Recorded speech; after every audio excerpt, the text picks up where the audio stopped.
And we're rolling. Overview of the Bible, Revelation. We're picking up in Revelation chapter 17, and it's the judgment of the great harlot, Babylon the Great, the mother of harlots.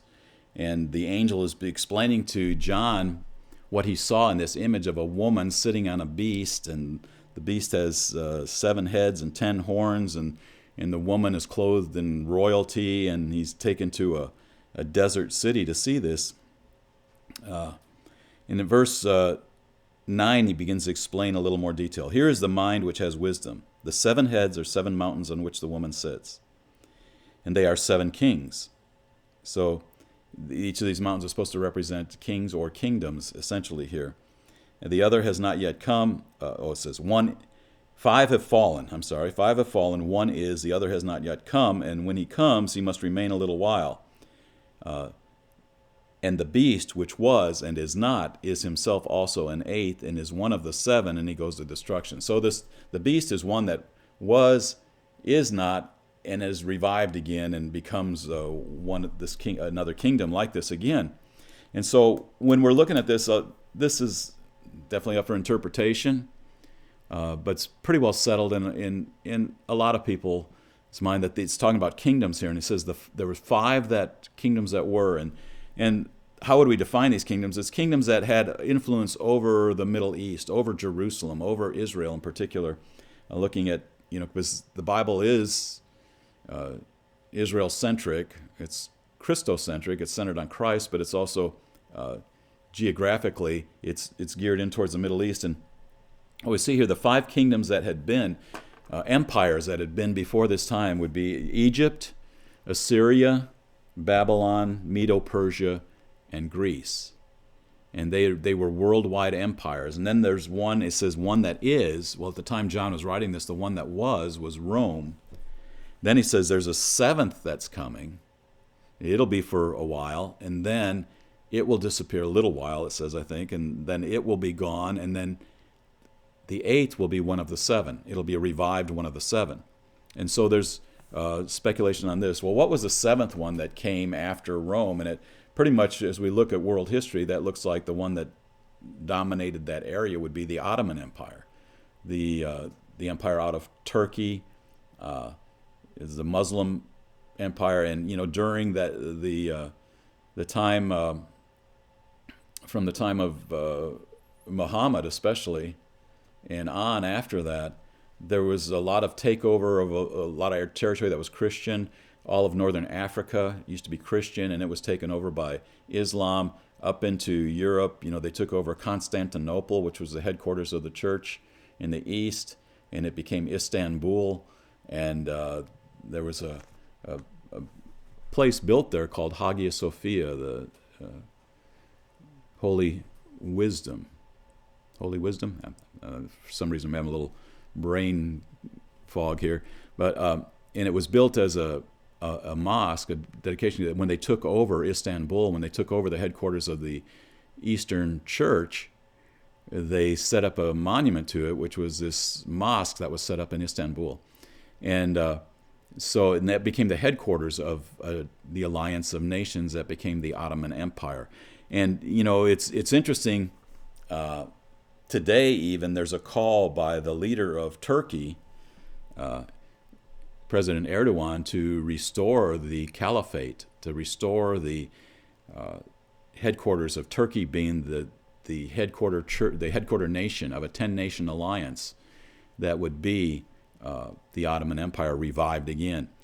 Some people believe that this beast kingdom would be Rome. My problem with that is it says it's a desert city, drunk on the blood of the saints, the greatest perpetrator of false religion. And people would say, well, that's Roman Catholicism.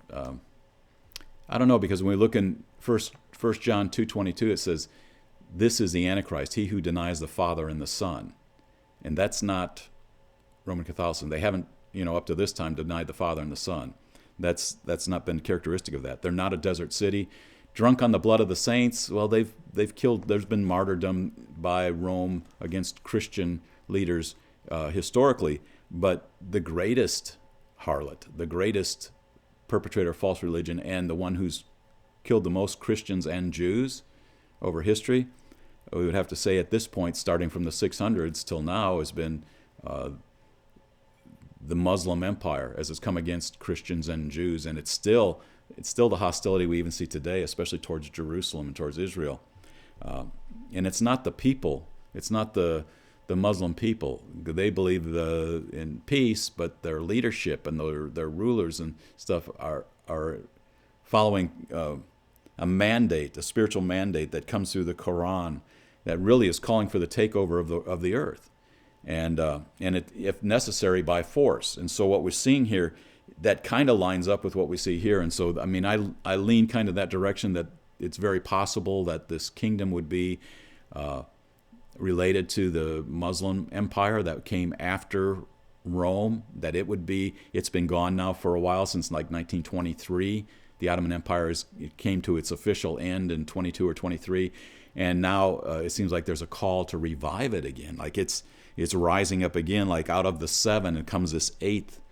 And so we see here in verse 12, the 10 horns which you saw are 10 kings, who have not yet received a kingdom, but many of these receive authority as kings with the beast for 1 hour.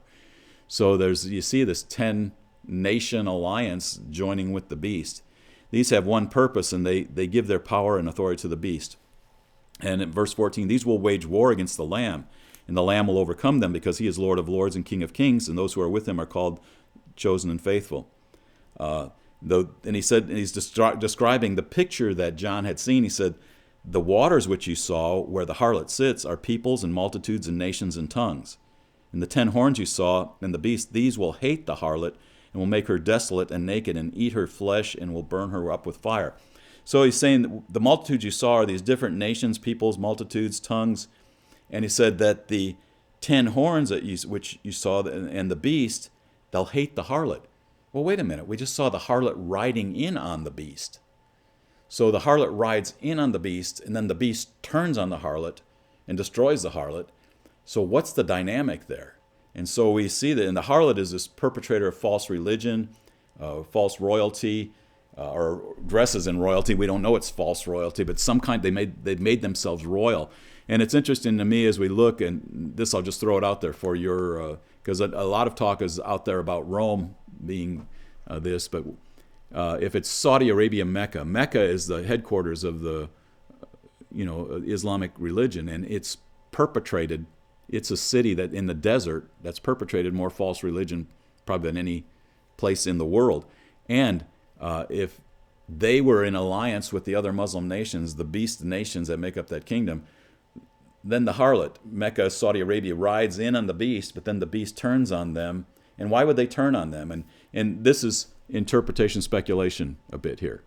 They could turn on them because right now the rest of the Muslim nations are jealous over Saudi Arabia because of their wealth and their influence in the West.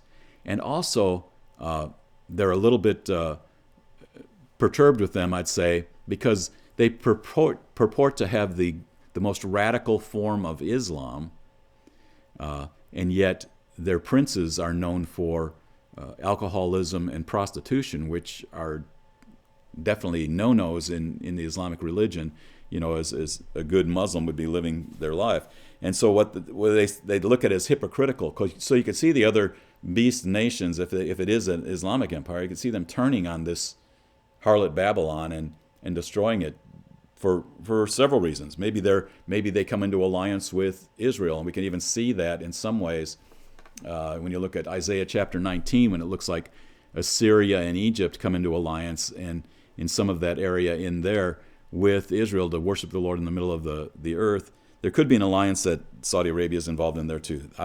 That's a lot of guesswork there. But it goes on here. It says, verse 17, for God has put in their hearts to execute his purpose by having a common purpose, by giving their kingdom to the beast until the words of God should be fulfilled. So these 10 nations give their power to the beast. They're given authority for a little while to rule with the beast, but then they turn on this harlot and destroy the harlot.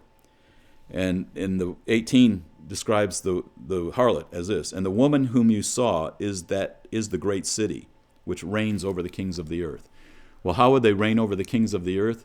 Well, it's got to be through religious influence, and we'll see later great wealth, And those seem to be the main things, and they see themselves as royalty. Just a little short background. Saudi Arabia was just Arabia until the Saud family hit oil with the Standard Oil, I think Standard Oil, and they became a very wealthy nation. And then they made themselves royal and called it Saudi Arabia. The Saud family came into all this money, and all of a sudden they were the royal family over Arabia. And so even some of that seems to fit this picture that we get here at the end of Revelation 17.